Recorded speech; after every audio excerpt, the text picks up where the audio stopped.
সালাতের নিয়ত কিভাবে করতে হয়? খুব দরকারি প্রশ্ন ভাই। নামাজের মধ্যে নিয়ত কিভাবে করবেন? নিয়ত হলো মনের ইচ্ছার নাম। নিয়ত কিসের নাম ভাই? মনের ইচ্ছা।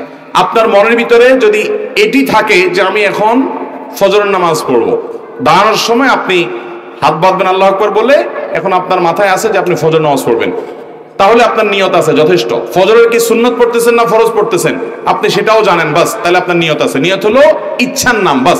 মুখে নাওয়াইতুন বলার কোনো প্রয়োজন, কোরআন হাদিসে কোথাও মুখে এই নিয়ত মনে যেটা আছে এটাকে মুখ উচ্চারণ করতে নামাজের জন্য নির্দেশ করা হয়। এগুলো বক্তাদি কায়দা ইত্যাদি পাবেন, কোন হাদিসে পাবেন।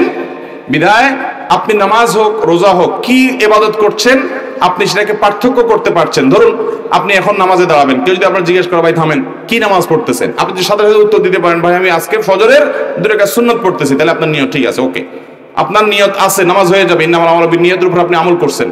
আবার যদি আপনি ফরজের নিয়ত করেন, কেউ হাত জিজ্ঞেস করলো ভাই আপনি কি পড়তেছেন, আপনি বলেন আমি ফজরের 2 রাকাত ফরজ পড়তেছি, ওকে। জোহরের সময় আপনি হাত দিয়ে নামাজ পড়তেছেন, কি নামাজ পড়তেছেন?